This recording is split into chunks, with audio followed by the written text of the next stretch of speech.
Good morning. Welcome to the Overflow. Glad to have you. Today is an exciting day as we talk about building our power team for our businesses so that we can be successful. I'm just going to give it a few minutes. Hi, welcome. Fix my collar here. How's your day going? I welcome those that are on the web that are visiting. And it's not currently on Periscope, but welcome. I welcome you to the Overflow. Welcome. I see people coming in.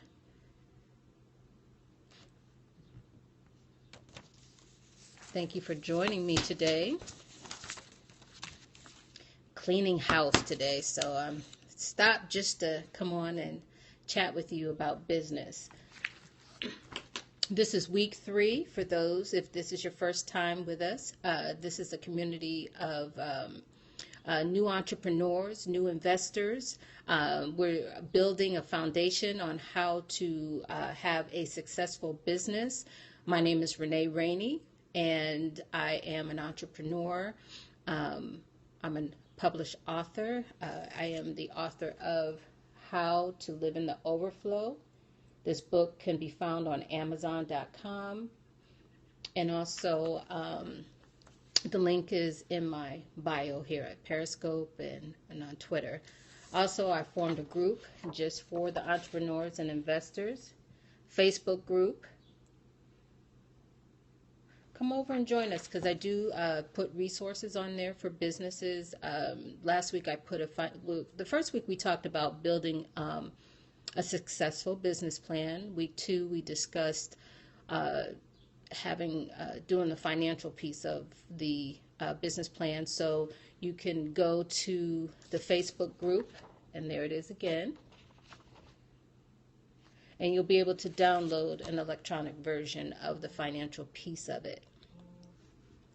So let's go ahead and get started. Today we're going to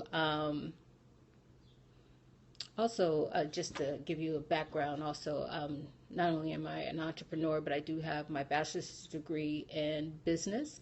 I have a small business degree, and also currently I'm working on my MBA. And outside of all of that, I have years of experience in business and investing. So I do bring something to the table. The purpose of this scope is to educate, motivate, and inspire you. And then let's connect on the Facebook page. It's a group just for entrepreneurs and investors that are new in the business.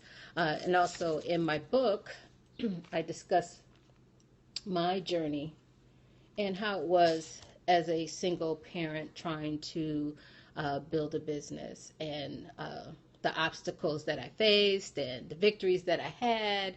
And so here's an opportunity for us to come together with other entrepreneurs or other investors to share and grow in our businesses. So today we're going to talk about the fundamentals of creating a power team.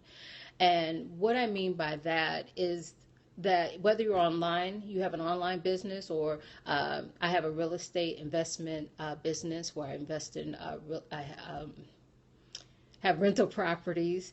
The first thing that I had to do was to create a power team. And so I'll be using some examples related to real estate, but you can tailor it to your own business. The scripture and the Proverbs that I want to use today is Proverbs 15:22. Plans fail for lack of counsel, but with many advisors, they succeed. And also Proverbs 11:14.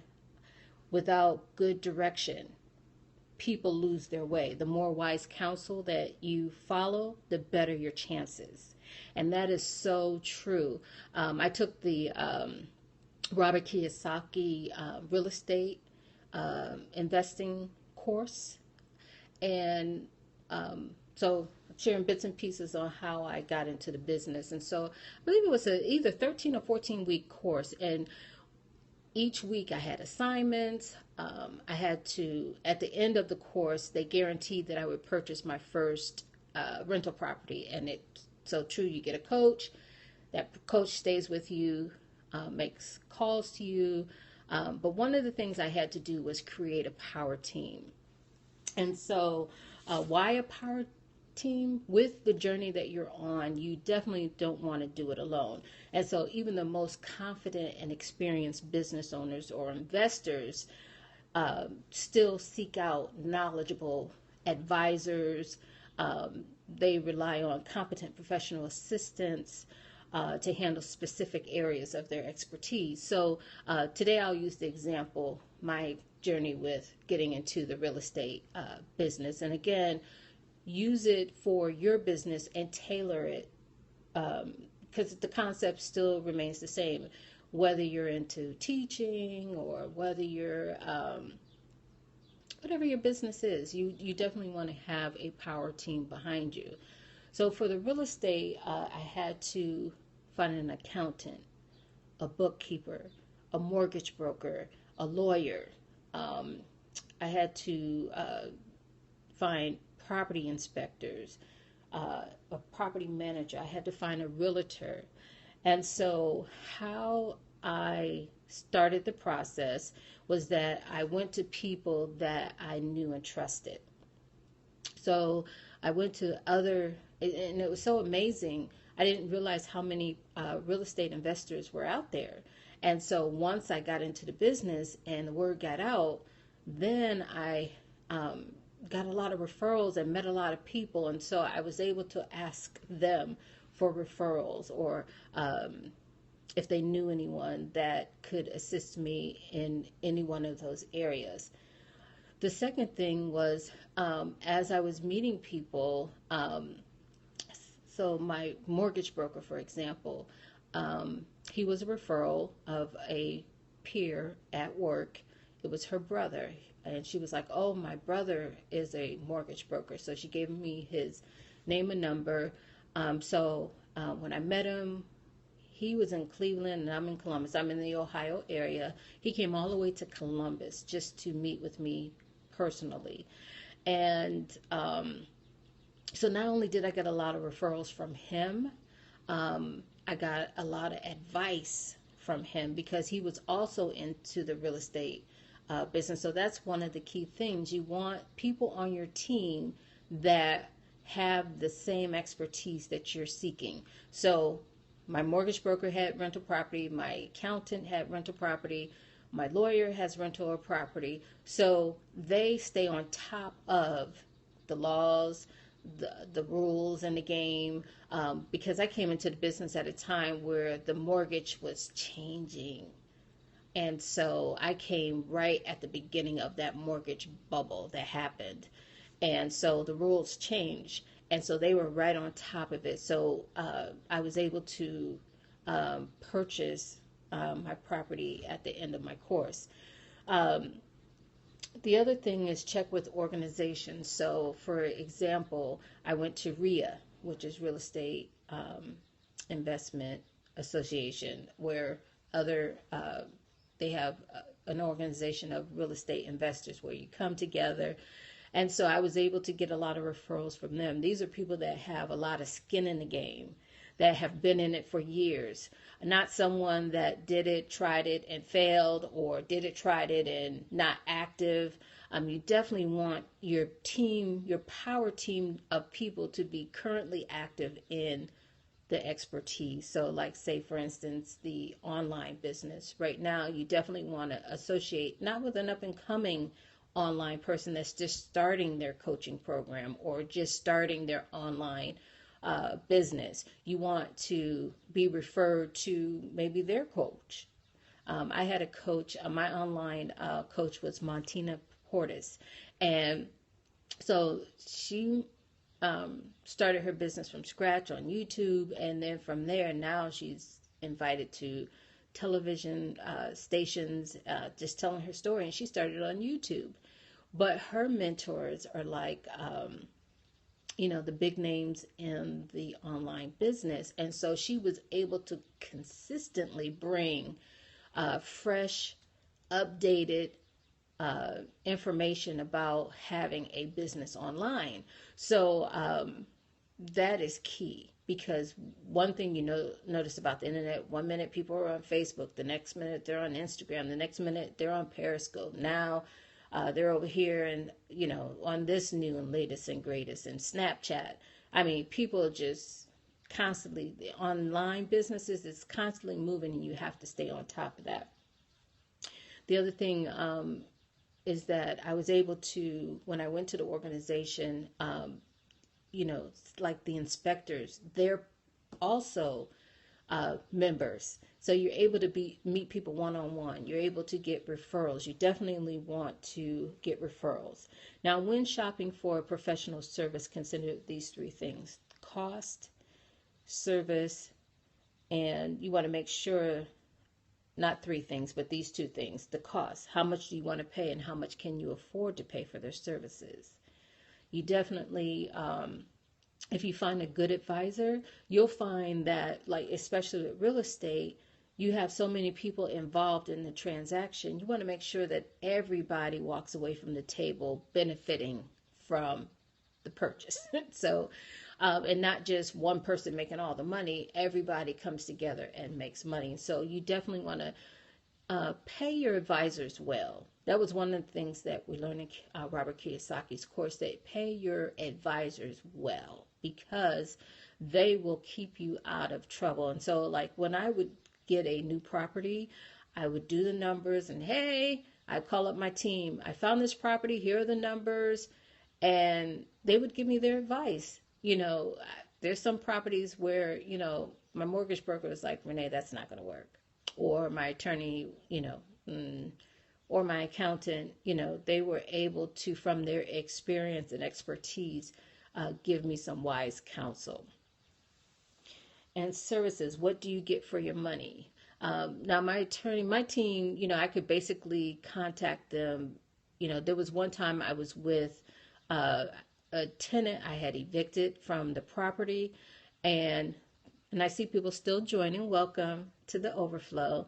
Today we're talking about building a power team for your business. If you're a new entrepreneur, a new investor, even if you're not, you definitely want to make sure you have a power team that helps you with your day-to-day business. Some people, like, your attorney, I only need him with transactions, but I used him also for when I had to evict the tenant. And so when evicted the tenant, come to find out the tenant still was on, still living in the property. And when I went, I had to prove that I evicted them. And this was 11 o'clock at night, and I was able to call my attorney, and he was able to forward me the paperwork. So you definitely want a team that you can call upon. There's times where, I call my team member and say, hey, I'm looking at this property. What do you think? And so, I send them business, so again, I pay my advisors well, and I recommend that you do the same. Let me make sure I have everything.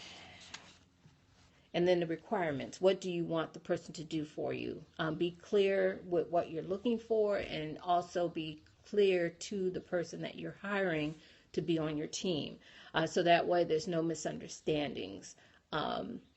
And again, just to use my attorney, I would call and say, hey, what do you think? And one time he sent me a bill for that call.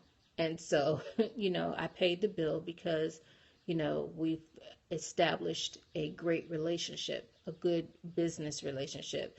And so you definitely don't want to have anybody on your team that conflicts with you or conflicts with what you're trying to do. And then find out if they bill by the hour. Do you need to sign a contract? Get these things clear up front, so that way you're not in the middle of a project and then you find out there's some additions that you didn't know about or didn't, ask about ahead of time, and that will slow up your progress. And so if you have any questions for me, feel free to ask. You can ask them now, or you can also come to the group on Facebook that I've set up. You will also find I put my notes on there from the class. Also, my book is available on Amazon.com. My link is in my bio here on Periscope. You just click on the link. And so, I encourage you as you build your business, it's worth doing these steps. Like I said, week 1, we discussed the business plan. Week 2, we discussed building your financial portfolio. So when you go to the bank, it's clear, your numbers are so clear that they know that you have the ability to pay them back for the loan that you're seeking, if that's the route that you're going. And then also building your power team. Those are 3 essential things that are very important to establishing your business. Okay, and I'm going to say goodbye for now. Thank you for joining me. And again, we can connect on the Facebook group. You can ask me questions. If I don't have the answer, I definitely will find the answer for you. I have some resources on there. I do have, if you want to, speak over your business, I have Zig Ziglar's information on there where you can every morning get up and speak over your business as it grows and as you grow as a business owner and investor. So bye for now. Thank you for joining.